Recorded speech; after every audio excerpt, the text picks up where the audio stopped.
एक मशहूर कॉल है कि बोलकर दूसरों की बात को ख़त्म करने से बेहतर है कि चुप रहकर तू बेवकूफ़ समझा जाए। अगर आप भी उन लोगों में से हैं जिनको किसी से बात शुरू करने की समझ नहीं आती है और अगर हिम्मत करके बात शुरू कर भी दें तो एक दो सवाल के बाद वो हिम्मत टूट जाती है और एक दूसरे का मुंह देखने लग जाते हैं। और अगर आप फ़ोन पर किसी से बात कर रहे हों तो अगर आप और सुनाओ और मैं ठीक हूँ कि रट लगाए रहते हैं तो ये वीडियो आपको ज़रूर देखनी चाहिए। हर इंसान में अच्छी और मौसर गुफ्तगू करने की सलाहियत मौजूद होनी चाहिए। अच्छी कम्युनिकेशन स्किल्स होना आपको हर जगह फ़ायदा देती है, चाहे आपकी वो पर्सनल लाइफ हो या प्रोफेशनल। आसान लफ्ज़ों में कहें तो अगर आपका अखलाक अच्छा है तो आपकी कामयाबी की प्रोबेबिलिटी बढ़ जाती है। किसी भी इंसान से अच्छी गुफ्तगू के लिए मैं आपको 5 असूल बताने लगा हूँ। स्किल्स को मैं 5 वर्ड में तब्दील कर लेता हूँ। S sportive talker, K knowledgeable individual, I intelligent questioner, L logical starter and L lovely listener. Sportive talker यानी हौसला अफजाई। ये बातचीत की आर्ट का अहम हिस्सा है जिसमें हमें दूसरों को बात करने का मौका देना चाहिए।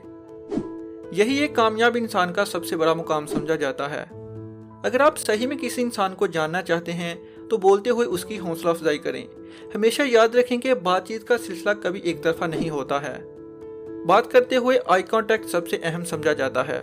जब किसी से बात कर रही हों तो आंखों में आंखें डालकर बात करें। इसका यह मतलब नहीं कि आप दूसरों की रिस्पेक्ट नहीं कर रहे, बल्कि जब कोई बात कर रहा हो और आप इधर उधर देख रहे हो तो दूसरा इंसान समझ जाता है कि ये बात करने में इंटरेस्ट नहीं है। इसलिए बात करते वक्त किसी भी इंसान से आई कांटेक्ट बनाए रखें।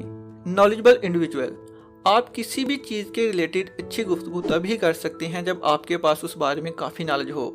साथ ही ये बात याद रखें कि अगर आपके पास अच्छा नॉलेज है तो इस पर गुरूर ना करें। कभी भी कोई चीज़ शो ऑफ करने के लिए ना बोलें, बल्कि आपको नॉलेज होने के बावजूद भी चुप रहना चाहिए और दूसरों की बात को गौर से सुनना चाहिए। हमारे यहाँ ऐसा होता है कि जब कोई बात कर रहा होता है तो हम अक्सर बीच में बोलने लग जाते हैं कि मुझे पता है इस बात का पहले ही, और दूसरा इंसान आगे से चुप हो जाता है। एक मशहूर कॉल है कि बोलकर दूसरों की बात को ख़त्म करने से बेहतर है कि चुप रहकर तू बेवकूफ़ समझा जाए। इसका मतलब ये नहीं कि आप हमेशा चुप ही रहें, बल्कि जो बोलने लायक है वो बोलें और तब बोलें जब दूसरा बात मुकम्मल कर ले। Intelligent questioner. बातचीत के दौरान सवाल पूछना एक अहम पहलू समझा जाता है। इससे हमारे नॉलेज में भी इजाफा होता है और सामने वाले को भी यकीन हो जाता है कि आप इसकी बात में दिलचस्पी ले रहे हैं। किसी भी किस्म की बात में आपको लगे कि ऊपर से गुजर रही है तो सवाल कीजिए। सवाल 2 तरह के होते हैं। एक ये कि जवाब हाँ और ना में होता है, दूसरा जिनका जवाब थोड़ा बोलने के बाद समझ आती है। जैसा कि अगर आप किसी दोस्त से पूछते हैं कि आपको ये मूवी कैसी लगी तो वो जवाब देगा अच्छी या बुरी थी। और अगर आप इसी सवाल को ऐसा पूछते हैं, अगर उसके बारे में आपने ज़्यादा जानना है तो आप सवाल पूछेंगे कि आपका इस मूवी के बारे में क्या राय है। और जब आप पूछते हैं कि आपकी इस बारे में क्या राय है तो ज़ाहिर सी बात है जब वो जवाब देता है तो आपके सवाल भी और बढ़ते हैं, जिस तरह से आपकी बातचीत लंबी हो जाती है और सही सिमत में जाने लगती है। Logical start and and. किसी अनजान आदमी से बात शुरू करना बहुत ही मुश्किल समझा जाता है, क्योंकि बात शुरू करना ही एक बहुत आर्ट समझी जाती है। शुरुआत करने के लिए बहुत से टॉपिक पर बात कर सकते हैं, यानी मौसम के बारे में, शहर के बारे में, सियासत के बारे में। और जब आप बात शुरू करें तो हाथ मिलाकर और मुस्कुराकर बात को स्टार्ट करें, जो कि इतना मुश्किल काम भी नहीं है। गुफ्तगू शुरू करने के बाद बात खुद ही लंबी हो जाती है। ये आपके टॉपिक पर डिपेंड करता है।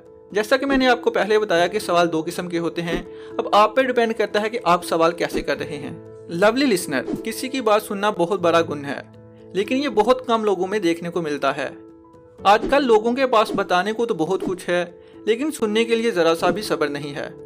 बातचीत के दौरान कई लोग अपना नज़रिया सामने रख देते हैं, बहुत सारी डींगे हाँकते हैं, अपने दुखने रोते हैं। लेकिन सच बात तो ये है कि ज़्यादातर वही लोग पसंद किए जाते हैं जो कम बोलते और ज़्यादा सुनते हैं। किसी भी मुआशरे में, दोस्तों में या घर में अच्छा इंसान बनने के लिए ज़रूरी है कि बात को सब्र से सुनने की ताकत पैदा करें। उम्मीद है कि इस वीडियो से आपको ज़रूर कुछ ना कुछ सीखने को ज़रूर मिला होगा। अगर आप अपनी तरफ से कोई पॉइंट ऐड करना चाहते हैं तो कमेंट में ज़रूर बताइए। अपना और अपने साथ साथ दूसरों का बहुत सारा ख्याल रखें। मिलते हैं नेक्स्ट वीडियो में, तब तक के लिए अल्लाह हाफिज़।